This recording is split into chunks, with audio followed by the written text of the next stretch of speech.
Someone is going to have to pay the debt, and people are scrambling to see that the other fellow pays.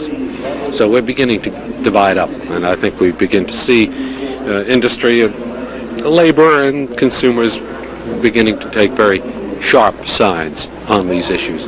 It's become, I think, a very basic and quite dangerous political issue, because it leads very quickly to fundamental concerns that we've tended to push under the rug. The question of the validity of the private enterprise system, for example. The question of whether we can tolerate wars. Questions of racial discrimination. These are things that we tend to avoid talking about, but the environmental issue sort of casts a bright light on them, making them very difficult to avoid. And let me point out to you that the old corny economist argument that we are doing an enormous favor to various third world countries by buying their minerals from them is just plain ordinary hogwash. We in the rich nations eventually will have the energy, we think, and the technology to provide substitutes when the high-grade minerals are gone, leaving the third world holding the bag if we continue to go on down that route.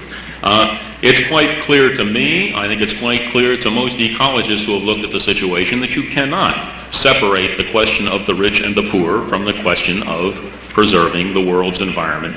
I think the developing countries begin to realize that they have been victimized ecologically, so to speak, by colonization. That the population explosion is in effect the last remnants of the harmful influence of colonization on the colonies. And the proposition, which I believe will come up at the official conference here, for ecological reparations, I think is a just idea, which the developing countries are putting forward, and which I think reflects very clearly their proper understanding of the ecological base of their difficulties. It must be realized that the integration of environmental control programs in the economic development program of developing countries will call for additional resources which are already limited in these countries. We believe that if developed countries are genuinely interested in the improvement of the overall human environment, for after all, we all live in one world, this extra burden should be partly shared by the developed countries. The developed countries must understand that countries engaged in an all-out struggle to improve the well-being of their people, and which are deeply concerned with problems of development, tend to see strict environmental controls as a luxury which they cannot afford. The major problems of the physical environment in Ghana are not those caused by industrial pollution or the spoliation of pleasure beaches by oil from huge tankers, but the simple, elementary ones of biological pollution, such as the disposal of human excreta and the removal of disease-bearing organic matter from drinking water. In fact, in most areas of Africa, the provision of safe potable water is the most important physical problem of the environment. Countries with but a small fraction of the world's population consume the bulk of the world's production of minerals, fossil fuels, and so on. Thus we see that when it comes to the depletion of natural resources and environmental pollution, the increase of one inhabitant in an affluent country at his level of living is equivalent to an increase of many Asians, Africans, or Latin Americans at their current material levels of living. The inherent conflict is not between conservation and development, but between environment and the reckless exploitation of man and earth in the name of efficiency. If poor nations are faced with the problem of growth within acceptable environmental limits, the rich nations are clearly caught up with it even more seriously.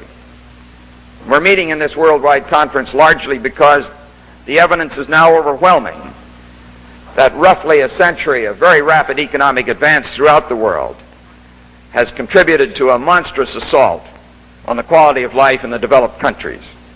We have got to learn to live with stabilized populations, with a more modest use of resources, and we cannot cheat by simply saying we're going to carry on with the same division as we have now, Because if 2/3 of humanity, as our delegates have been telling us again and again today, if 2/3 are to stay poor so that 1/3 can stay rich, my friends, they won't do it. It's as simple as that. It has been my experience that people who are at cross purposes with nature are cynical about mankind and ill at ease with themselves.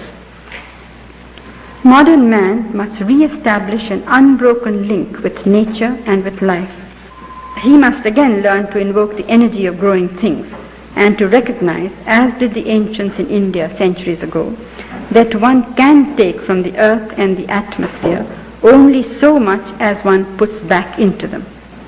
In their hymn to earth, the sages of the Atharva Ved chanted, "What of thee I dig out, let that quickly grow over.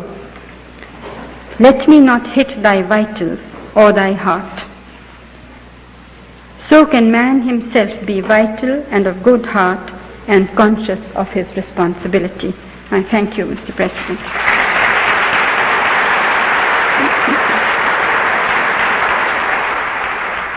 We talk about quality of life. Well, quality of life is based upon what people think is most important when they're called upon to decide. Now, we've gone out of the period when we can just simply think that anything is possible. Man has sobered up somewhat, and the environment issue has made him realize that he does